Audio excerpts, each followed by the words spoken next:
نحمده ونصلي على رسوله الكريم اما بعد فقد قال الله تبارك وتعالى كما ورد في سورة الانشقاق اعوذ بالله من الشيطان الرجيم بسم الله الرحمن الرحيم فلا اقسم بالشفق والليل وما وسق والقمر اذا اتسق لتركبن طبقا عن طبق فما لهم لا يؤمنون صدق اللہ العظیم رب اشرح لي صدری ويسر لي امری واحلل عقدۃ من لسانی یفقهوا قولی اللهم ربنا الہمنا رشدنا واعذنا من شرور انفسنا اللهم ارنا الحق حقا وارزقنا اتباعه وارنا الباطل باطلا وارزقنا اجتنابه اللهم وفقنا لما تحب وترضى آمین یا رب العالمین۔ سورۃ المدثر کے درمیان میں اللہ تعالیٰ نے قسمیں کھائیں اور اس میں چاند اور رات اس کا ذکر آیا خاص طور پر۔ یہی معاملہ نظر آیا ہمیں سورہ انشقاق میں، اس کے بھی درمیان میں قسمیں کھائیں۔ عام طور پر قسمیں جو ہیں سورتوں کے شروع میں ہوتی ہیں، اگرچہ استثناءات ہیں اور بھی مثالیں اس کی ہیں، لیکن یہ ہے کہ عام طور پر قسمیں ہوتی ہیں شروع میں۔ والفجر وليال عشر والشفع والوتر قسمیں ہیں، اسی طریقے والعصر قسم ہے شروع میں ہے، والتین والزیتون وطور سینین وہذا البلد الامین۔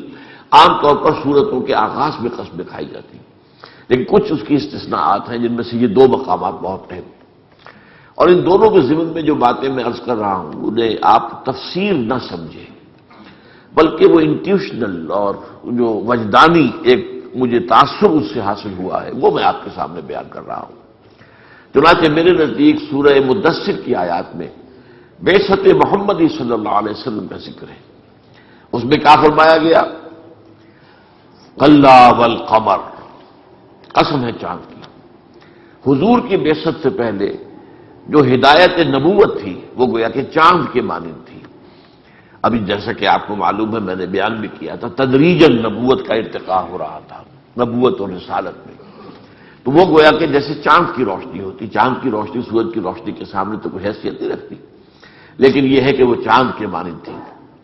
پھر ایک بڑی طویل رات آئی، اور وہ رات ہے 600 برس، جس میں کوئی نبی کوئی رسول دنیا میں موجود نہیں تھا، حضرت عیسیٰ علیہ السلام کے اور حضور کے مابین صلی اللہ علیہ وسلم۔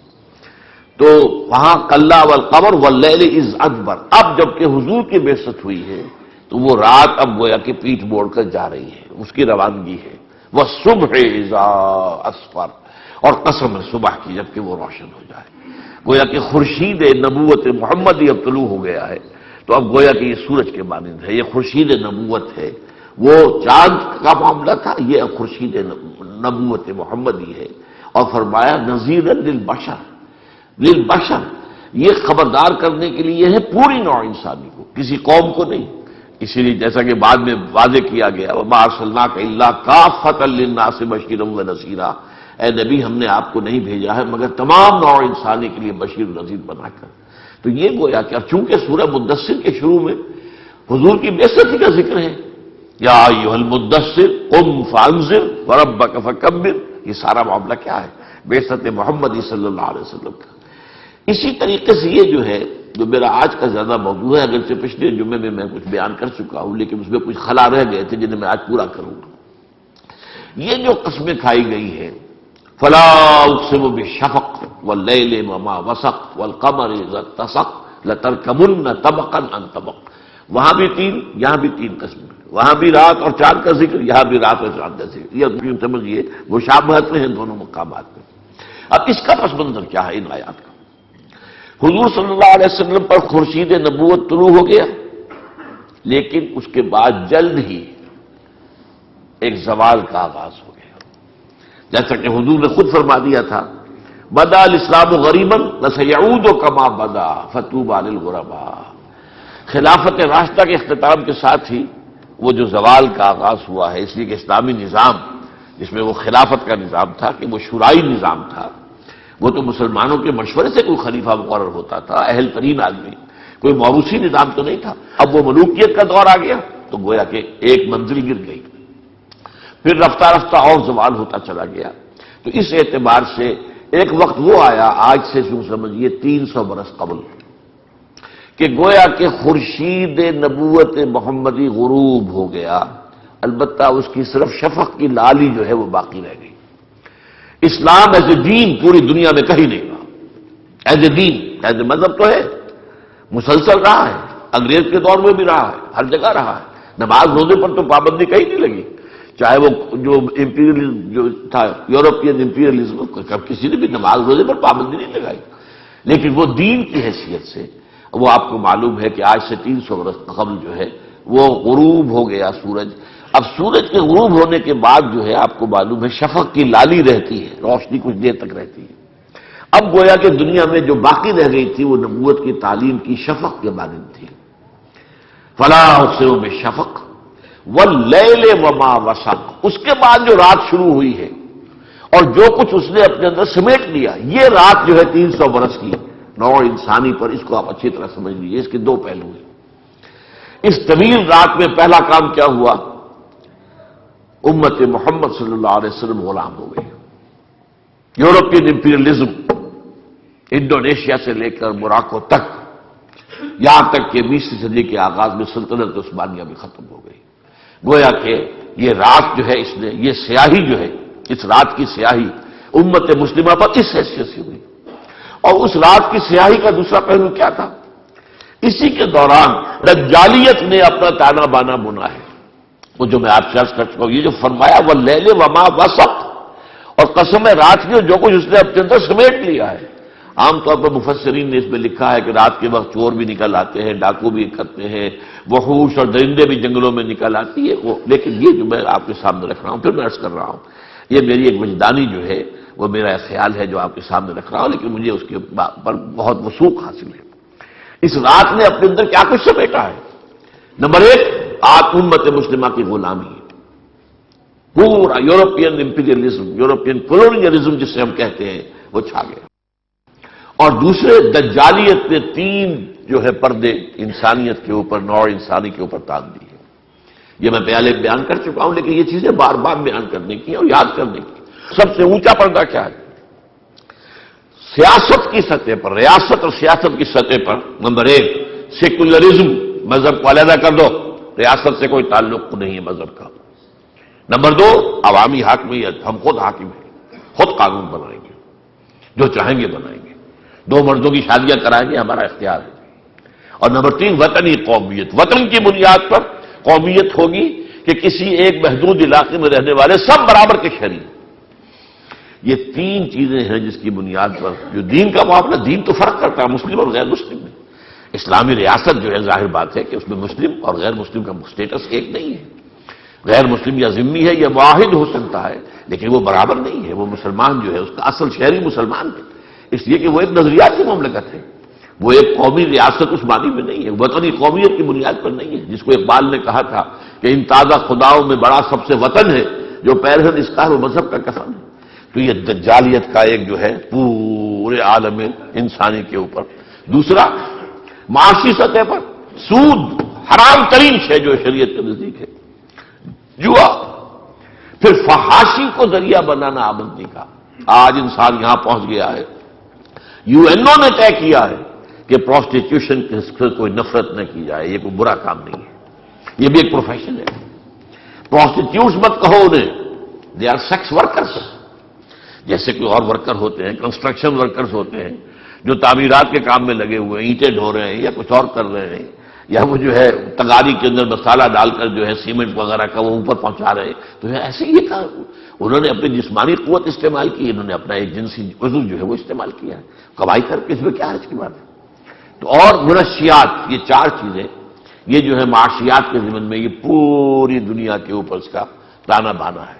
تیسرا، معاشرتی سطح پر یہ شرم اور حیا، اس کی اقدار ختم، بے حجابی، عریانی، بے شرمی، بے حیائی۔ پھر عورت اور مرد کی مکمل مساوات، ہر اعتبار سے مساوی۔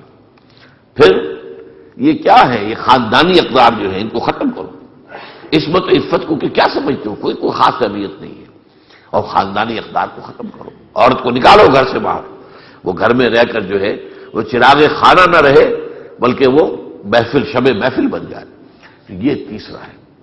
البتہ یہ تیسرے کا معاملہ میں نے بار بار کہا ہے، یہ تیسرا پردہ ابھی عالم اسلام پر پوری طرح نہیں آیا ہے، لیکن اس کے لیے جو جد و جہد ہو رہی ہے، جو بلینز آف ڈالرز دیے جا رہے ہیں، جو این جی اوز کو ان کاموں پر جو ہے لگا دیا گیا ہے، ہماری اپنی آئیڈیالوجی کونسل جو کچھ کر رہی ہے، ہمارا جو کچھ جو ہے مشرف نے کیا تھا، یہ سب کیا ہے؟ ان غائبی قوانین کو بھی ختم کرو. اس میں بھی صورت وہی آ رہی ہے نا. اصل جو اس وقت سوالات آئی وہ کیا ہے کہ بالکل برابر ہو جائے طلاق کے معاملے میں مرد اور عورت. اسلام کے نظام میں یہ ہے کہ مرد کو اختیار ہے طلاق دینے کا، عورت کو طلاق کا اختیار نہیں ہے. وہ خلا حاصل کر سکتی ہے، وہ حاصل کرے گی یا عدالت کے ذریعے یا اپنے خاندان کے بزرگوں کے ذریعے. وہ ان کو قائل کرے گی کہ میں اس کے گھر میں نہیں بچ سکتی اور اس کے یہ معاملات ہیں، تب اس کو خلا ملے گی. اس کے ہاتھ میں اختیار نہیں ہے. لیکن یہ کہ اس کو برابر کرنا، سارا وہی مغربی تہذیب. اس لیے کہ آپ کو معلوم ہے ہنٹنگٹن نے جو مقالہ لکھا تھا 1994 میں، کلیش آف سیویلائزیشن، اسے ڈیولپ کر کے اس نے 3 سال کے بعد 1996 میں پوری کتاب کی شکل میں شائع کیا، کلیش آف سیویلائزیشن. اور وہ سیویلائزیشن سے تصادم جو ہو رہا ہے وہ صرف اسلام کا ہے. اسلامی تہذیب ہے جو راستے میں رکاوٹ بن رہی ہے. یہ ایک دم جو کر دیا تھا سابق صدر جو مشرف تھا، اس نے جو کچھ کیا کہ ایک دم جو ہے تمام جتنے بھی ادارے ہیں سیاسی ان میں 30%، 33% عورتوں کی نمائندگی ہو جائے. پوری دنیا میں کہیں نہیں. ہم تو گویا کہ ان کے چمچے ہی نہیں کڑچے بن گئے. اس تہذیب کے کڑچا بن گیا پاکستان کہ کہیں ہاں ہندوستان میں جمہوریت ہے، وہاں تو یہ نہیں ہے. امریکہ جمہوریت کی ماں ہے، اس کہہ لیجیے اس کی معراج ہے، وہاں تو یہ نہیں ہے. لیکن ہم نے آگے بڑھ کر کہ تم جو کہتے ہو چشمہ ابرو کا اشارہ چاہیے، اب آگے سے آگے نکل جائیں گے. تو یہ ہے در حقیقت کہ وہ کائرو کانفرنس، پھر بیجنگ کانفرنس، پھر بیجنگ +5 کانفرنس، یہ سب ہے اس دجالی فطرت جو فتنہ ہے اس کی تیسری جو چادر ہے، اس کو عالم اسلام پر بھی پوری طرح اڑا دیا جائے. اس لیے کہ ابھی عالم اسلام میں کچھ خاندانی اقدار باقی ہیں، کچھ شرم و حیا، کچھ عظمت و عفت کی اقدار باقی ہیں، کچھ خاندانی نظام جو ہے اس کی کچھ قدریں باقی ہیں، ان کو ختم کرنے کے در پہ. اب یہ آگے چلیے. اس کے ساتھ جو میں نے کہا کہ جو پورا عالم اسلام جو ہے وہ کولونیلزم کے تحت آ گیا تھا، اس کی جو اب شروع ہوئی ہے انتہائی کیفیت، وہ 1990 کے بعد سے شروع ہوئی. 1990 میں نمبر 1 USSR ختم ہو گیا. اس سے پہلے تو جو ایک مقابلے میں تھا، امریکہ کے مقابلے میں یا ویسٹ کے مقابلے میں کوئی نظام اگر تھا جو اسے چیلنج کر رہا تھا، وہ ختم ہو گیا. زمین بوس اور امریکہ کو حیثیت حاصل ہو گئی سول سپریم پاور آن ارتھ، زمین کی عظیم ترین قوت. اب کوئی مقابلے میں نہیں، انا ولا غیری. یہی وجہ ہے کہ میں نے کئی دفعہ آپ کو بتایا ہے کہ ایئر فورس چیف آیا تھا امریکہ کا، اور کراچی میں موری پور ایئر بیس پر اس نے ہمارے ایئر فورس کے آفیسرز کو خطاب کیا تھا. اس وقت کہہ دیا تھا، یہ تو کوئی 10-15 سال پہلے کی بات ہے، کہ امریکہ اس وقت ایک مست ہاتھی کے مانند ہے، جو سامنے آئے گا کچھ نہ جائے گا. یہ کہہ کر گیا، کھل کر گیا. پہلے باتیں ڈھکے چھپے ہوتی تھی، اس لیے کہ اندیشہ ہوتا تھا کہ ایک دوسری طاقت بھی موجود ہے. ہم نے کسی ملک کو ذرا ڈرایا دھمکایا تو وہ اس کا سہارا لے لیں گے، اس کی گود میں چلے جائیں گے، اور وہ روس کے کیمپ پہ چلے جائیں گے، USSR کے کیمپ کے ساتھی بن جائیں گے، جیسے کہ بھارت بنا. جیسا ہی ہم نے امریکہ کا سہارا لیا، بھارت فوراً جو ہے وہ روس کی جھولی میں چلا گیا. اور اسی نے کشمیر کے مسئلے کو ہمیشہ حل ہونے میں رکاوٹ ڈالی، روس نے ڈالی. USSR نے ہمیشہ ویٹو کیا. کوئی بھی اگر آیا ہے کوئی کشمیر کے معاملے میں UNO کے اندر ریزولوشن، ویٹو کرنے والا USSR، اس لیے کہ وہ بھارت جو ہے اس کا حمایت کی تھا یا اس کا حمایت یافتہ تھا. اب جیسے کہ میں نے ایڈریس کیا تھا کہ یہ جو تیسری چادر ہے، اس کے ضمن میں خاص طور پر میں ایک آیت کا حوالہ دینا چاہتا ہوں. یہ جو فطرت کا نظام ہے، اللہ نے مرد کو مرد بنایا، عورت کو عورت بنایا، جسمانی فرق ہے، نفسیات کا فرق ہے، یہ سارے فرق سب تباہ کر کے اس مغربی تہذیب نے وہ کام کیا ہے جس کو سورہ نساء میں ایک جگہ پر ابلیس نے اللہ تعالیٰ کو چیلنج کرتے ہوئے کہا تھا، اے باری تعالیٰ، تم نے انسان کو، آدم کو مجھ پر فوقیت تو دے دی ہے، لیکن دیکھ میں یہ کچھ کروں گا. وہ لمبی آیت ہے، اس کا ایک ٹکڑا میں آپ کو سنا رہا ہوں. وَلَآمُرَنَّهُمْ فَلَيُغَيِّرُنَّ خَلْقَ اللَّهِ، میں انسانوں کو، بنو آدم کو حکم دوں گا اور یہ اللہ کی تخلیق کو تبدیل کریں گے. مرد عورتوں کا سا لباس پہنے، عورتیں مردوں کا سا لباس پہنے. اور یہ ایک زمانے میں تو ہو گیا تھا، اب کچھ کم ہو گیا. یونیسیکس ڈریس، ایک ہی قسم کا لباس ہونا چاہیے مرد کا اور عورت کا، پتہ ہی نہ چلے وہ تو یہ ہے کہ اگر آپ بیک سے دیکھ رہے ہو تو پتہ ہی نہیں چلے گا کہ یہ مرد ہے یا عورت ہے، وہ تو سامنے سے پھر بھی شاید کوئی نظر آ جائے، ورنہ پتہ ہی نہیں چلتا۔ یہ یونیسیکس ڈریس ایک زمانے میں بڑا چرچا ہوا تھا اس کا، اور اب جیسا کہ آپ کو معلوم ہے جب دو مردوں کی شادیاں ہو رہی ہوں، دو عورتوں کی شادیاں ہو رہی ہوں، تو یہ اللہ کی فطرت، اللہ کی خلقت، اللہ کی تخلیق، اس کے خلاف بغاوت نہیں، اس کے اندر تغیر۔ فلا آمرنہم فلیغیرن خلق اللہ، وہ اللہ کی تخلیق کے اندر تبدیلی کر دیں گے۔ بہرحال 1990 کے بعد سے میں نے عرض کیا آپ کو بتایا تھا 4-5 نکاتی ایجنڈا ہے کہ جس پر بہت مسلسل غور ہو رہا ہے، یورپ کے اندر ہو رہا تھا، اور ان کو سمجھنا ضروری ہے۔ یہ سٹرینڈز ہیں جو کہ ایک رسی کے اندر جیسے کہ ہوتی ہیں لڑیاں، ان کو آپ بٹ دیتے ہیں تو رسی بنتی ہے، تو لڑیاں کون سی ہیں؟ نمبر 1، یہ جو حیثیت حاصل ہو چکی ہے امریکہ کو سول سپریم پاور آن ارتھ کی، اس کو کیسے برقرار رکھا جائے۔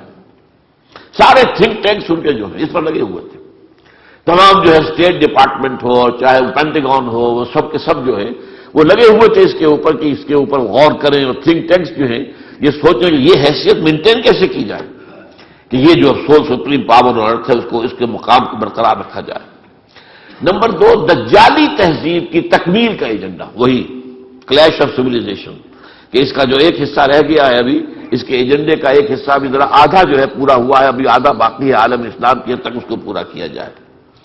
نمبر 3، زائنزم کا 5 نکاتی، زائنسٹ جیوز بھی ہیں، زائنسٹ کرسچنز بھی ہیں، ان دونوں کا متفق علیہ 5 نکاتی ایجنڈا ہے۔ آرمگیڈون میں گنوا رہا ہوں، کئی دفعہ بات ہو چکی ہے، آرمگیڈون بڑی عظیم جنگ ہو، کریشن آف دی گریٹر اسرائیل، عظیم تر اسرائیل کے جو اسرائیل کا جو ہے پیش نظر ہے، جو ان کا ہدف ہے۔ نمبر 3، مسجد اقصی اور قبۃ الصخرہ کو گرانا۔ نمبر 4، تھرڈ ٹیمپل وہ تعبیر کرنا، اور نمبر 5، وہاں لا کر تھرون آف ڈیوڈ، حضرت داؤد علیہ السلام کا تخت جو لا کے رکھ دینا۔ یہاں تو 4 ان میں متفق ہیں۔ آگے یہ کہ عیسائیوں کا خیال یہ ہے کہ عیسائی حضرت عیسیٰ علیہ السلام زمین پر نازل ہو کر اس تخت پر بیٹھ کر حکومت کریں گے پوری دنیا پر، اور یہودیوں کا خیال ہے ان کا مسیح جس کا وہ منتظر ہیں ابھی تک، وہ آئے گا، وہ تخت پر حکومت کرے گا، جس سے ہم کہتے ہیں کہ وہ دجال ہوگا، اور عیسائی بھی اسے دجال کہتے ہیں، جو اینٹی کرائسٹ ہوگا، جو آ کر دعویٰ کرے گا کہ میں مسیح ہوں، حالانکہ وہ مسیح نہیں ہوگا، اس سے اصلی مسیح حضرت مسیح عیسیٰ ابن مریم جو ہے علیہ الصلوۃ والسلام، وہی آ کر قتل کریں گے۔ تو یہ 5 نکاتی ایجنڈا جو ہے اس کو مکمل کرنا ہے، اور یہ تمام چیزیں جو ہیں، اور چوتھی چیز عالم ارض کے تمام قدرتی وسائل پر قبضہ کرنا، خاص طور پر تیل، باقی اور بھی منرل جو ہے، ویلتھ جو ہے دنیا کی اس کو بھی، لیکن یہ کہ خاص طور پر ویلتھ۔ یہ 4 نکاتی ایجنڈا رہا ہے جو سارے تھنک ٹینکس کا موضوع رہا، غور و فکر، سوچ بچار، جس کا نتیجہ کیا نکلا؟ امریکہ نے ایک فیصلہ کیا، یہ بہت تاریخی بات ہے، اس کو نوٹ کیجئے۔ کیا فیصلہ کیا؟ اب ہم یہ نہیں دیکھیں گے کہ کوئی ہم پر حملہ آور ہو تو ہم جواب دیں، ہمیں ذرا بھی اندیشہ ہوا تو ہم پہلے سے حملہ کر دیں، پری ایمپشن۔ ہمیں کوئی فکر نہیں ہے، نہ عالمی رائے عامہ کی کوئی فکر ہے، اور نہ ہی ہمیں کوئی یونائٹڈ نیشن سے کوئی سروکار ہے، وہ مکتی رہے جو مکنا ہو اسے۔ اب ہمیں اپنے الائز کی بھی فکر نہیں ہے، ہم خود اتنے طاقتور ہیں، ہم یہ سارا معاملہ خود کر سکتے ہیں، اور جنگجوئی کا ایک نقشہ جو ہے، یہ جنگجو جو صدر تھا امریکہ کے صدور میں سے، یہ بش ثانی جو ہے، در حقیقت یہ جنگجو صدر کی حیثیت سے تاریخ کے اندر جائے گا۔ اس نے باقاعدہ جو ہے اس کو اصول بنا کر، اور اس کے لیے یہ ہے کہ انہوں نے ایک بہانہ بنایا، پرل ہاربر کا گویا کہ دوبارہ معاملہ جو کیا ہے، جس طریقے سے پہلی دوسری جنگ عظیم کے بعد پرل ہاربر کے حادثے کے نتیجے میں امریکہ جو ہے وہ جنگ دوم میں شروع ہوا تھا، جنگ عالمگیر جنگ دوم میں، اسی طریقے سے انہوں نے اب خود اپنے ٹوئن ٹاورز کو گرایا تاکہ غصہ پیدا کر، الزام لگا دیا القاعدہ اور اسامہ ابن لادن پر، اور ان کے لیے کہ اس قدر جوش اور خروش پیدا کر دیا، انتقام کا جذبہ، کہ پھر اس کو ان کو ہر طرح کی جو ہے وہ سینکشن جو ہے مالی اخراجات کی وہ ملتی چلی گئی۔ یہ سارا معاملہ انہوں نے کیا اس کام کے لیے کہ اس اپنے ایجنڈے کو پورا کریں۔ اب نوٹ کرنے کی بات کیا ہے، اس کا سارے ایجنڈے کا سب سے پہلا ہدف کیا ہے؟ عالم اسلام، میں بیان کر چکا ہوں کیوں۔ نمبر 1، نسلہ برعضو ضعیف بھی ریزت، کمزور یہی ہے، عالم اسلامی کمزور ہے۔ نمبر 2، تیل کے عظیم ترین ذخائر اس کے قبضے میں، اس کے قدموں تلے۔ نمبر 3، دجالی تہذیب کا جو آدھا حصہ بھی رہتا ہے تیسرے پردے کا، اس کے راستے میں رکاوٹ یہی علاقہ ہے، یہی پر ہے ابھی وہ تہذیب جس میں عورت کا معاملہ عورت ہے، مرد ہے، عورت کا اور دائرہ کار ہے، مرد کا اور دائرہ کار ہے، عورت کے کچھ اور فرائض ہیں، مرد کے کچھ اور فرائض ہیں، عورت کے کچھ اور حقوق ہیں، مرد کے کچھ اور حقوق ہیں۔ وَلِلرِّجَالِ عَلَيْهِنَّ دَرَجَةٌ، مردوں کو عورتوں کے اوپر ایک فوقیت کا درجہ حاصل ہے، یہ قرآن کہتا ہے نا۔ یہ تو سال نفی ہے۔ آج جو کہا جا رہا ہے کہ بالکل برابر ہر اعتبار سے بالکل بکواس ہے، برابر نہیں ہے، اللہ تعالیٰ نے بنایا ہے، اللہ نے فرمایا ہے وَلِلرِّجَالِ عَلَيْهِنَّ دَرَجَةٌ الرِّجَالُ قَوَّامُونَ عَلَى النِّسَاءِ، یہ سارا قرآن مجید کا فلسفہ ہے، تو اس کو بھی مکمل کرنا ہے۔ اور نمبر 4، زائنزم کا جو پورا ایجنڈا ہے وہ تو ظاہر بات ہے مشرق وسطیٰ سے متعلق ہے، وہیں پر گرانا ہے نا مسجد اقصیٰ کو اور قبۃ الصخرہ کو، اور ظاہر بات ہے کہ وہیں پر جو ہے گریٹر اسرائیل بننا ہے۔ یہ سارے ممالک اسی میں آئیں گے نا، عراق بھی آئے گا جو ان کا نقشہ ہے، پورا شام، جو شام کے یہ حصے ہیں اب جو، ورنہ یہ پورا ایک ملک ایک شام تھا، لبنان ہو، شام اس وقت کا سیریا ہو، یا یہ کہ جارڈن ہو، یہ سب ایک ملک تھا، بلاد شام، عراق عرب، شام عرب، قدیم زمانے میں یہ دو تھے۔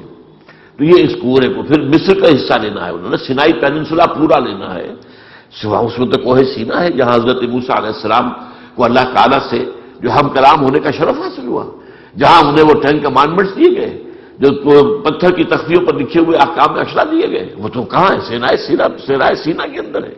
پھر یہ کہ جہاں پر آباد رہے ہم کئی 100 برس تک، جو حضرت یوسف علیہ السلام کے زمانے میں چلے گئے تھے، سارے کے سارے بھائی پھر حضرت یوسف علیہ السلام کے اپنے خاندانوں سمیت آ گئے تھے، حضرت یعقوب بھی آ گئے تھے، تو وہاں رہ کئی برس تک وہ بھی لینا ہے۔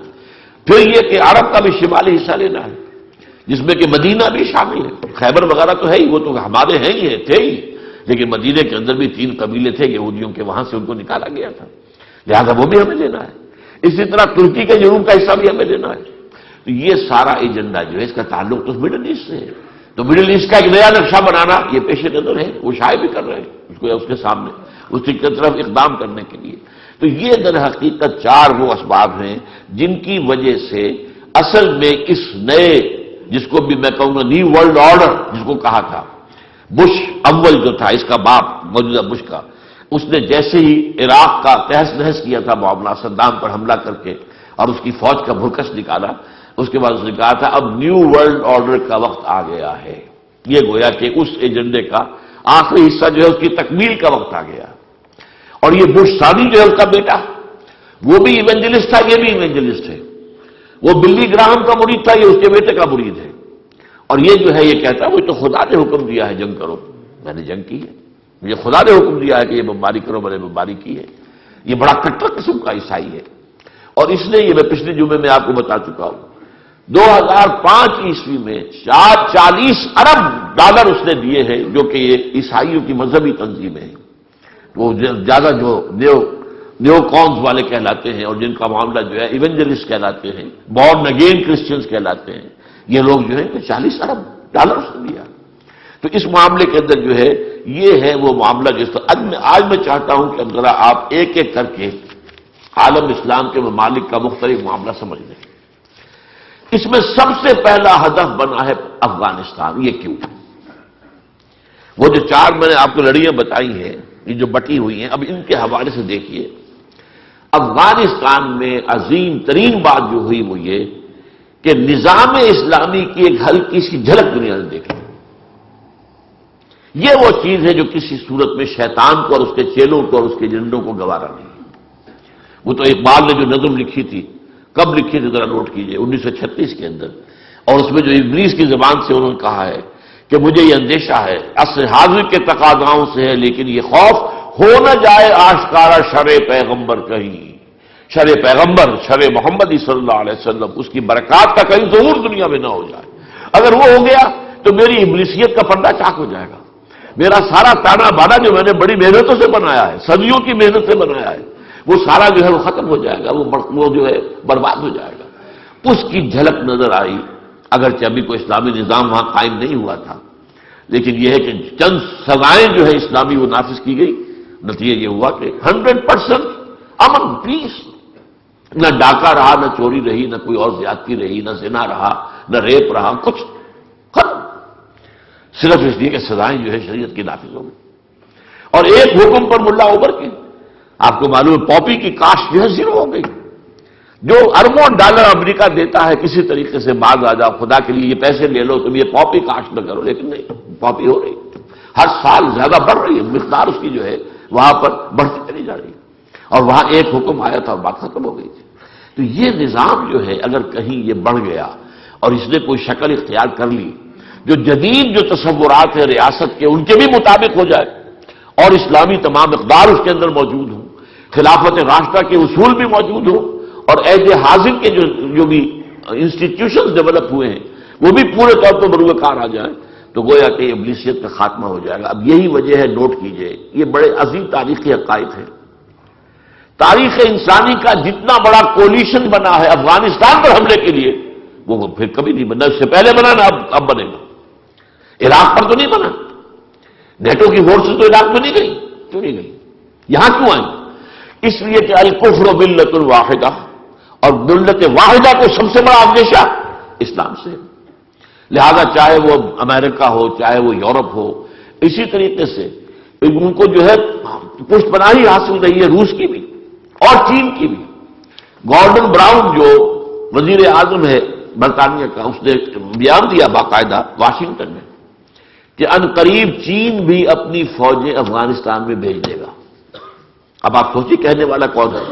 یہ کوئی عام اخباری نہیں ہے، کوئی صحافی نہیں ہے، برطانیہ کا وزیر اعظم ہے، اس نے کچھ کہا ہے تو بیک گراؤنڈ میں کچھ ہے موجود لازم، اگرچہ چند دن کے بعد چین کی طرف سے تردید آ گئی، لیکن عام طور پر آپ کو معلوم ہے موجودہ سیاست کا معاملہ جو ہوتا ہے کہ یہ اسی طریقے سے ایک بات آئی، پھر تردید آئی، پھر معلوم ہوا نہیں کچھ تھا، پھر بعد میں کھل کر آ گیا، پہلے وہ کوئی ایک فیلر آیا، اس کے بعد جو ہے رد عمل دیکھ کر، لیکن معلوم ہوتا ہے کہ یہ موجود، اس کی وجہ کیا ہے؟ وجہ وہی سمجھ لیجئے کہ افغانستان کے اندر اس بات کا امکان ہے کہ یہاں ایک صحیح اسلامی ریاست قائم ہو جائے، اس کا امکان نظر آیا، لہذا سب سے بڑا کولیشن بن گیا۔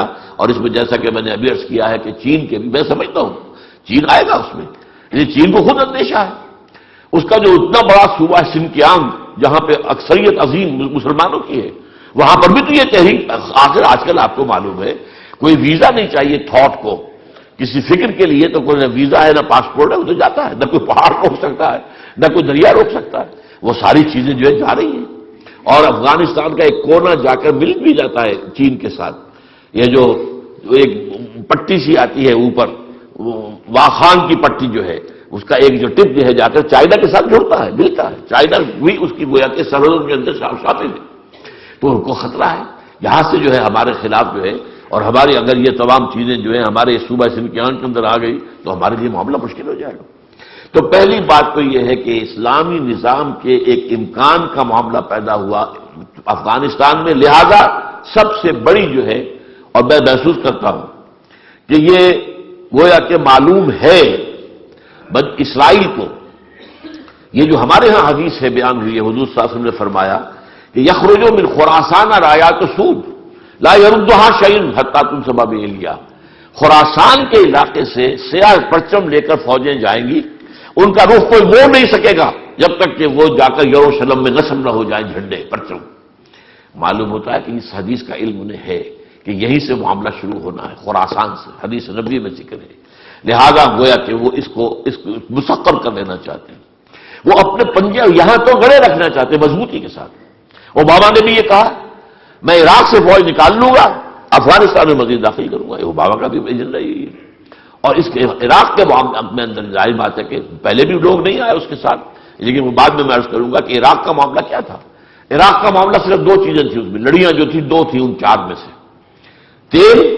تیل کے ذخائر، اور نمبر دو فرسٹ ایکسٹینشن آف اسرائیل، پہلا جو ہے آغاز ہونا تھا اسرائیل کی ایکسٹینشن، گریٹر اسرائیل کی طرف پہلا قدم عراق پر، اس لیے کہ جیسے ہی صدام کو شکست ہوئی اور وہ گرا ہے، اس کے مجسمے بھی گرائے گئے ہیں بغداد میں، تو فوراً شیرون نے جو اس کا وزیر اعظم تھا اسرائیل کا، اس نے کہہ دیا تھا ان قریب عراق پر ہماری حکومت ہوگی، اور پہلے تو ہم صرف فرات تک مانتے تھے، اب ہمارا مطالبہ جو ہے وہ دجلہ تک ہے، ٹائگرس تک ہے، وہاں تک ہم لیں۔ تو معلوم ہوا یہ دو، تو عراق میں تو یہ دو چیزیں تھیں، افغانستان میں تو یہ گویا کہ افغانستان کا ایک ایجنڈا اور ہے امریکہ کا، اس کو ایک ضرورت ہے، ایک اسرائیل کو اس نے کریٹ کیا ہے عالم اسلام کے، عالم عرب کے گویا کہ خنجر کے طور پر، وہاں پر اپنے پاؤں جمائے ہیں اسرائیل کے ذریعے سے۔ اسے ایک اسرائیل چاہیے in the heart of Asia, ایشیا کے بالکل مرکز کے اندر، قلب میں آ کر کوئی اسرائیلی حکومت کی طرح کی حکومت جو اس کی پشت پناہ ہو اور جو اسی کے اشاروں پر ناچے اور اسی کے ایجنڈے کی تکمیل کے اندر جو ہے اپنے تمام وسائل و ذرائع صرف کرنے انہیں مطلوب ہے۔ اس کے لیے انہوں نے افغانستان کو منتخب کر لیا ہے۔ یہاں سے تو ہر صورت ان کا پروگرام یہ ہے، بعد میں عرض کروں گا یہ ان کا پروگرام ہے، ہوگا کیا یہ اللہ جانتا ہے، وہ اس کو معلوم ہے، لیکن پروگرام ان کا کیا ہے؟ یہاں سے تو انہوں نے اپنے پنجے جو ہے وہ گاڑ کر رکھنے ہی رکھنے ہیں ہر حالت کے اندر، چاہے اس کی وجہ سے اب انہوں نے جو کچھ کیا ہے، اب آپ کو معلوم ہے پاکستان کے اوپر جو حملے ہیں ان کے، اب پاکستان کے صوبہ سرحد کے سیٹلڈ ایریا کے اندر شروع ہو گئے، بنو کے اندر آ گیا حملہ، اور یہ بڑا ایک ہے، ہماری حکومت کہے جا رہی کوئی معاہدہ نہیں، کوئی معاہدہ، اور ان سے برابر آ رہا معاہدہ ہے، ہمارا معاہدہ ہے، ٹرائی پارٹائٹ ایگریمنٹ ہے ہمارا، یہ سے فریقی ایگریمنٹ ہے۔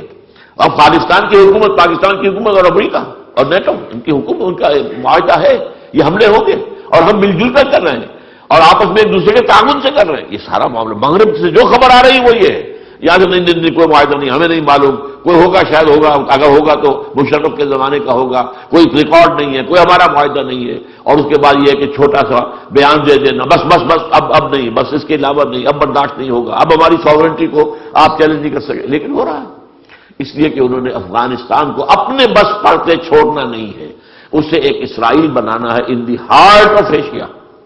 یہ اس کے بارے میں، افغانستان کے بارے میں اقبال کے میں آپ کو دو شعر سناتا ہوں۔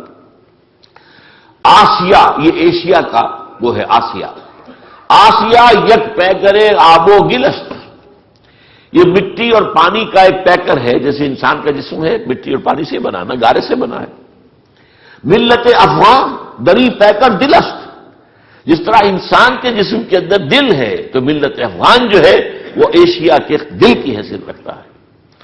از فساد فساد آسیا، اگر وہاں فساد ہوگا پورے ایشیا میں فساد ہو جائے گا۔ آج کشاد آسیا، اور اگر وہاں کے حالات جو ہے کھل جائیں، بہتر ہو جائیں گے تو وہ جو ہے پورے ایشیا کے اندر راز کھل جائے گا۔ تو اس کو وہ چاہتے ہیں اپنا اسرائیل بنانا، اور جیسا کہ میں نے آپ سے کیا کہ اس کے ضمن میں چونکہ وہ حدیث بھی موجود ہے اور یقیناً اسرائیلیوں کے علم میں ہوگی، یہ لوگ بہت ریسرچ کرتے ہیں، ان کے سامنے چنانچہ ایک حدیث میں آیا ہے کہ صرف ایک درخت غرقد کا ہوگا کہ جو یہودیوں کو پناہ دے گا جب حضرت مسیح علیہ السلام کا نزول ہوگا، اور اس کے بعد جو یہودیوں کا قتل عام ہوگا تو اس وقت ایک درخت ہوگا جو یہودی کو پناہ دے گا غرقد، باقی کوئی درخت بھی پناہ نہیں دے گا۔ جو اگر کوئی یہودی اس کے پیچھے چھپے گا تو درخت پکار کر کہے گا کہ اے عبداللہ، اے مسلمان، میرے پیچھے یہ چھپا ہوا یہودی سے قتل کر۔ اور انہوں نے اپنے ہاں سب سے زیادہ پلانٹیشن غرقد کی ہوئی ہے، انہیں معلوم ہے، اور یہ میرے علم میں نہیں ہے، ہماری زبان میں اس غرقد کا کیا ترجمہ ہوگا، کون سا وہ درخت ہے، اور آیا وہ اس نام کا کوئی درخت ہمارے ہاں ہے کہ نہیں ہے، لیکن یہ ہے بتایا گیا کہ اسی درخت کی سب سے بڑی پلانٹیشن ہوئی ہے۔ تو یہ حدیث ان کے علم میں۔ نمبر 3، ظاہر بات ہے کہ سینٹرل ایشیا کے تیل کے ذخائر کے لیے راستہ چاہیے، اور وہ افغانستان سے ہو کے گزرتا ہے، تیل سے بہت زبردست ذخائر وہاں موجود ہیں۔ ابھی تو چائنا کوشش کر رہا ہے، وہاں سے اس نے پائپ لائن بچھا دی ہے اور وہ چاہتا ہے کہ وہاں سے وہ تیل جو ہے ادھر سے اپنے ہاں لے جائے، لیکن امریکہ کے ایجنڈے میں ہے۔ وہ اصل میں گریٹر بلوچستان بھی اس لیے بنانا چاہتا ہے کہ اس کے راستے سے افغانستان اور وہاں سے ہو کر یہ راستہ بن جائے، یہ در حقیقت جو ہے سینٹرل ایشیا کے تیل کے ذخائر تک، اور پھر وہاں پر بے انتہا منرلز بے انتہا ہے افغانستان کے اندر، اور یہ ہمارے علم میں نہیں جتنے ان کے علم میں۔ ایک زمانے میں جبکہ ابھی وہ جنگ جاری تھی، اور جو ہمارے ہاں کے کچھ سائنسدان جن میں سے وہ ایک، ان کا نام آپ کو معلوم ہوگا، وہ کچھ جیل میں بھی رہے، کچھ بشیر الدین محمود، ایٹمک سائنسدان کے بارے میں لوگوں کو شک و شبہ میں ڈال دیا گیا کہ وہ شاید قادیانی ہے، قادیانی نہیں ہے، مخلص مسلمان ہے، سنی مسلمان ہے۔ انہوں نے جا کر جو جائزے لیے، ان کا کہنا یہ تھا کہ عظیم ترین ذخائر جو ہے تیل کے وہ خود افغانستان کے اندر موجود ہیں، اور جو منرل ویلتھ وہاں پر ہے اس کا کوئی اندازہ ہی نہیں، کیونکہ وہ اصل میں سائنسدان ہے اور ایٹمک سائنسدان ہے، ان کی بات ہی ہے۔ اور وہاں پر بھی اگر زیر زمین میٹھے پانی کے اتنے بڑے ذخیرے ہیں کہ پورے افغانستان کو اگر اس کے ذریعے سے ان کو ٹیپ کر دیا جائے تو اسے باغ و بہار بنایا جا سکتا ہے۔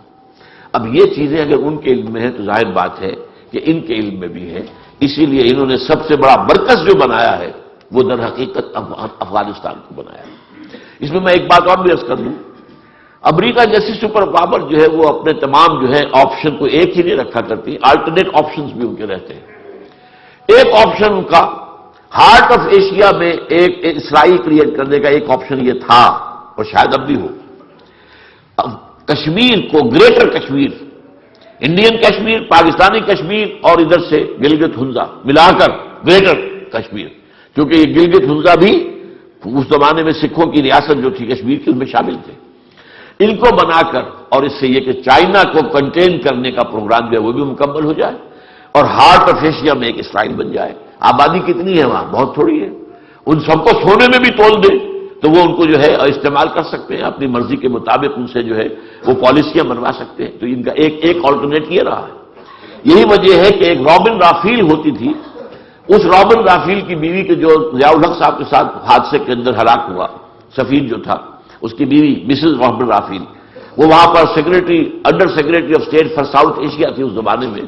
اس نے باقاعدہ بیان دیا تھا، اس نے کہا تھا کہ ہم بھارت سے اس کا کشمیر لیں گے، پاکستان سے اس کا کشمیر لیں گے، ناردرن ایریاز لیں گے، اور پاکستان نے جو کچھ رقبہ دے دیا تھا لداخ کا علاقہ جو چین کو، وہ بھی واپس لیں گے، اور ان سب کو ملا کر ایک گریٹر کشمیر قائم ہوگا۔ وہ تو بھارت اس وقت تک جو ہے وہ امریکہ کے پھندے میں پھنسا نہیں تھا۔ بھارت کے وزیر داخلہ نے کہہ دیا تھا اس فلور آف دی ہاؤس کے اوپر کہ امریکہ کی اپنی نیت خراب ہو چکی ہے کشمیر کے بارے میں، وہ اڑا رہا۔ اب ظاہر بات ہے کہ بھارت بھی اس کی جھولی میں ہے، یہ بھی ہو سکتا ہے۔ ایک اور بھی اسکیم سامنے آئی ہے، اور یہ پاکستان کے ایک سرونگ میجر آرمی کے انہوں نے آ کے مجھے بتایا، جو آج کل ناردرن ایریا کے اندر ہی کام کر رہے ہیں، کہ وہاں تو بڑا شدید اندیشہ پیدا ہو رہا ہے کہ اسماعیلی ریاست قائم ہو جائے گی۔ وہاں بہت عرصے سے بہت پیسہ جو ہے اسماعیلیوں نے، آغا خان نے، وہ جو وہاں پر لگایا ہے، اس کی وجہ سے اس کا امکان موجود ہے کہ گریٹر جو ہے وہ اسماعیلی ریاست قائم ہو جائے۔ بہرحال یہ ان کے آپشنز ہیں۔ بہرحال اب آئیے اب پاکستان کی طرف۔ پاکستان کا معاملہ کیا ہے؟ سب سے پہلے اسلامک فنڈامنٹلزم کا فکری اور علمی گڑھ وہ پاکستان ہے، لہذا اس قلعے کو ختم کرنا، مسمار کرنا جو ہے وہ ان کے لیے لازم ہے۔ نمبر 2، واحد اسلامی مسلمان ایٹمک پاور ہے، تو وہ جو گریٹر اسرائیل کا نقشہ ہے اس کو شروع کرنے سے پہلے اس پاکستان کے ایٹمی دانت توڑنے ضروری ہیں، ورنہ اگر وہ معاملہ شروع ہو گیا تو جو طوفان اٹھے گا پورے عالم اسلام کے اندر عوامی سطح پر، وہ حکومتوں کو بہا کر لے جائے گا، اور اس وقت خطرہ موجود ہے کہ کہیں فنڈامنٹلسٹ حکومت پاکستان میں قائم نہ ہو جائے۔ ان کے ہاتھ میں اگر ایٹمک ہتھیار آ گئے تو پھر ظاہر بات ہے کہ وہ استعمال بھی ہو سکتے ہیں، ہمارے خلاف استعمال ہو سکتے ہیں، لہذا اس کے ایٹمک دانت توڑنا یہ ان کے پروگرام میں شامل ہے، کم سے کم دانت توڑ دیے جائیں۔ نمبر 3 یہ کہ چائنا کا گھیراؤ مکمل کرنے کے لیے، اس لیے کہ یہی آؤٹ لیٹ ہے چائنا کو جو ملا ہوا ہے۔ چائنا نے بہت انویسٹ کیا ہے پاکستان میں، یہ جو شاہراہ ریشم بنائی ہے کتنا پیسہ خرچ ہوا اس کا، کتنے فوجیوں نے اس کی جانیں دی ہیں وہاں پر۔ یہ پہاڑوں کے جو ہے ان کو کاٹ کاٹ کر سڑکیں بنانا کوئی آسان کام تھا؟ اس میں ہماری جو ہے آرمی نے بھی کام کیا ہے بہت، لیکن یہ کہ بہت بڑا حصہ اس میں چائنیز کا ہے، انہوں نے بنایا۔ وہ اس کے ذریعے سے پاکستان اور پھر اس سے آگے گوادر کے ذریعے سے وہ چاہتا ہے کہ یہ جو ہے مڈل ایسٹ کا معاملہ جو ہے اس کے ساتھ اس کے تجارتی روابط جو ہے براہ راست وہ لمبا سفر کر کے، اور چائنا سے وہ پیسیفک اوشن سے ہو کر، پھر ملاکا اسٹریٹ آف ملاکا سے ہو کر، پھر انڈین اوشن سے گزر کر، اور پھر کہیں پہنچنا مڈل ایسٹ میں، اور کہاں یہ ہے کہ سیدھا شاہراہ ریشم کے ساتھ سے اتر کر اور وہ آ جائے اور وہ گرم پانی جو ہے اس کے بحیرہ عرب کے اس میں پہنچ جائے۔ تو ایک تیسرا پروگرام یہ بھی ہے۔ چوتھا پروگرام کیا ہے؟ بلوچستان کو گریٹر بلوچستان بنا کر ایک تو اس سے وہ راستہ لینا ہے تھرو افغانستان ٹو جو سینٹرل ایشیا کے ڈپازٹ سے آئل کے، اور پھر یہ کہ خود اس کے اندر جو ہے بہت بڑے پیمانے کے اوپر منرل دولت موجود ہے، یہ اس وجہ سے بھی ہے۔ پھر یہ ہے پاکستان کا معاملہ کہ اس کے ایٹمک دانت توڑ کر اور اس سے بھارت کے رحم و کرم پر چھوڑ دیا جائے، پھر جو چاہے بھارت کرے۔ اس میں کئی دفعہ آپ کو بتا چکا، کنڈولیزا رائس کا یہ بیان وہ اب اسی مقام پر ہے جس پر کبھی وہ مسز رابن رافیل تھی، اسی پوسٹ پر اب کون، بلکہ اس سے ذرا اوپر کے store per secretary of state ہے، یہ تو وزیر لیول پر ہے۔ اس نے کہا ہے کہ پاکستان کے مستقبل کا فیصلہ بھارت اور امریکہ مل کر کرے، یہ اس کے آن ریکارڈ ہے، اس میں کوئی بات ایسی نہیں ہے کہ جو کوئی ادھر سے سنی سنائی ہو، یہ باتیں ان کے سامنے موجود ہیں۔ اس اعتبار سے بھارت پاکستان کا معاملہ جو ہے اس میں نمبر 2 ہے۔ نمبر 1 افغانستان کے بعد نمبر 2۔ کیوں؟ اس لیے کہ اسلامی فنڈامنٹلزم کا علمی اور فکری گڑھ پاکستان۔ نمبر 2 بلوچستان کے راستے سے ہی جو ہے وہ انہیں گریٹر جو ہے ذخائر جو ہے تیل کے سینٹرل ایشیا کے وہاں تک پہنچنے کا راستہ نکالنا ہے۔ نمبر 3 چائنا کے گھیراؤ کی تکمیل کرنی ہے، اور یہ سارا جو ہے چائنا نے انویسٹ کیا ہوا ہے اتنا کچھ، اور اس کے سارے نقشے کو ختم کرنا ہے، اس کے پیش نظر ہے۔ نمبر 4 بھارت کو امریکہ نے جو ایک تحفہ دیا بہت بڑا، اس کی دوستی جو آ گیا ہے، اس کا دوست بن گیا ہے، اس کا الہی بن گیا ہے، اسٹریٹجک پارٹنر بن گیا ہے، تو آخر کچھ تو قیمت دینی تھی نا۔ اس کے ساتھ سول نیوکلیئر معاہدہ کیا ہے، اتنا بڑا معاملہ کیا ہے کہ اب اسے کھلی چھوٹ ہے، جہاں سے چاہے دنیا سے وہ جو بھی ہے نیوکلیئر بم بنانے والے جو بھی مصائب جو ہوتے ہیں، جو بھی چیزیں ہیں، پرزے ہیں، جو سامان ہے، وہ جہاں سے چاہے خرید لے، اس کو اختیار ہے، پورا اختیار ہے۔ تو یہ تحفہ دینے کے ساتھ پاکستان کے ایٹمک دانت توڑ کر پاکستان کو اس کے رحم و کرم پر ڈال دینا ہے۔ ایک طرف بھارت جو ہے اسکرو کر رہا ہے، ہمیں ہمارے خلاف جو ہے ٹائٹ کر رہا ہے، پانی کے ذریعے سے ہمیں گویا کہ گھٹنوں کے بل گرانے کے لیے اس کا پورا نقشہ بنا ہوا ہے۔ وہ اس پورے علاقے کو، پنجاب کے علاقے کو پورے کو، وہ ریگستان دوبارہ جیسے باریں کبھی ہوتی تھی، نیلی بار اور فلاں یہ باریں جو ہوتی تھی، یہ سب سیرا تھے، یہ سب سیرا کیسے تبدیل ہو جائے گا۔ اس کے بعد نمبر 4 پر ان کا پروگرام سعودی عرب اور شام کا بھی ہے۔ سعودی عرب کیوں؟ سعودی عرب جو ہے سورس ہے وہابزم کی، اور وہابزم جو ہے اس نے در حقیقت جو اسلامک فنڈامنٹلزم ہے بنیادی، اس کو جو ہے بہت تقویت دی ہے دنیا کے اندر، اور اس کو بھی وہ فنڈامنٹلسٹ کی حیثیت سے وہابزم کو بھی گالی کے طور پر استعمال کرتا ہے ویسٹ۔ اور ظاہر بات ہے کہ وہاں پر آپ کو معلوم ہے وہاں کے نظام تعلیم میں قرآن شامل ہے، انٹیگرل پارٹ ہے اس کا۔ وہاں تو جو کچھ بھی ہو رہا ہے تو اب ظاہر بات ہے انہوں نے یہ تو کر دیا حکومت نے امریکہ کی منشا پر کہ وہ اپنے نصاب میں سے جو کتابیں ہیں نصابی، ان میں سے جہاد اور قتال کی آیات نکال دی، ان میں سے جو عیسائی اور یہودیوں کے خلاف آیات ہے وہ نکال دی، تاکہ نوجوان نسل کے ذہن میں وہ آیات نہ آئیں، یا ایھا الذین آمنوا لا تتخذوا اليہود والنصارى اولیاء، نہ پڑھے لوگ یہ۔ لیکن قرآن کو تو نہیں بند کر سکتے سعودی عرب، قرآن تو ان کی رگوں پہ میں ہے، قرآن تو پڑھا جا رہا ہے، قرآن تو پڑھا جائے گا، پڑھا جاتا رہے گا، لہذا اس کے ہاں وہ بھی فنڈامنٹلزم کا چونکہ بڑی سورس ہے۔ اور آپ کو معلوم ہے کہ ہولی سائٹس کے اوپر جو ہے حملہ کرنے کا معاملہ امریکہ میں آ چکا ہے۔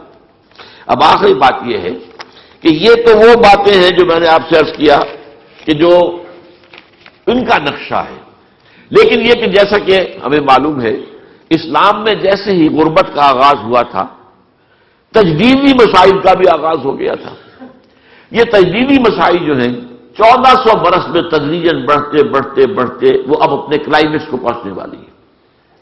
اب وہ وقت آ گیا ہے تجدید کامل جو ہے اللہ کے دین کی ہو کر رہے گی، اور یہی در حقیقت ان آیات میں سے تیسری آیت کا مطلب ہے، یہ جو فرمایا فَلَا أُقْسِمُ بِالشَّفَقِ وَاللَّيْلِ وَمَا وَسَقَ وَالْقَمَرِ إِذَا اتَّسَقَ۔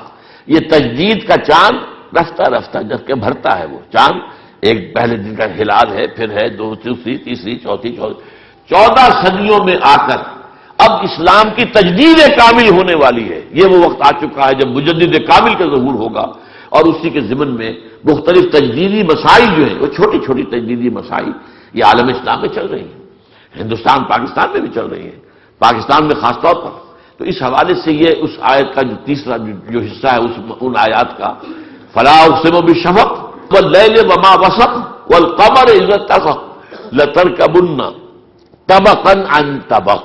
یہ تجدید کا کام بھی جیسے نبوت کی تکمیل ہوئی تھی، وہ بھی کئی ہزار برس میں جا کر ہوئی، حضرت آدم سے حضور صلی اللہ علیہ وسلم تک کئی ہزار برس، تکمیل نبوت اور تکمیل رسالت تدریجاً۔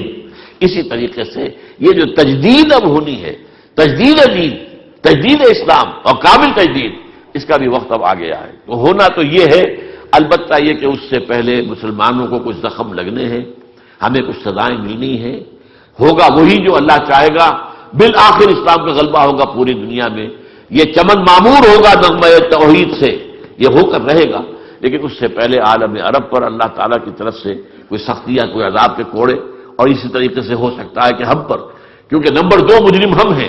ہم نے اسلام کے نام پر ملک بنایا اور 61 برس ہو گئے وہ اسلام ہمارے سامنے کہیں نہیں ہے. وہ اسلام کا نظام عدل اجتماعی کہیں نہیں ہے.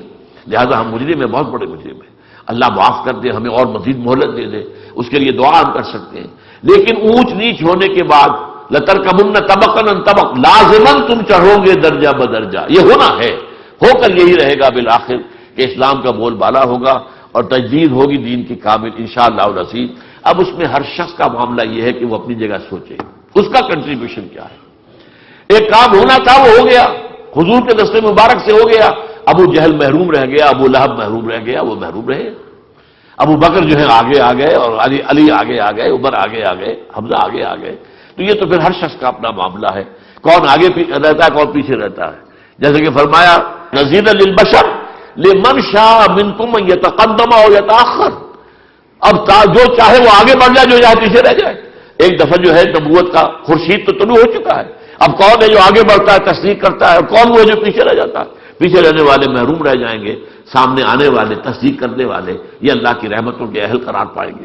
اسی طرح اب ہے تجدید کامل تو ہونی ہے، ہو کر رہنی ہے، لیکن یہ کہ اب اس کے اندر کون ہے کہ جو اپنا حصہ ڈالنے کو تیار ہو، کون اپنے جسم و جان کی توانائیاں اس کے اندر صرف کرنے کو تیار ہو، کون اپنے مالی وسائل و ذرائع کو اس کے لیے صرف کرنے کے لیے تیار ہوں.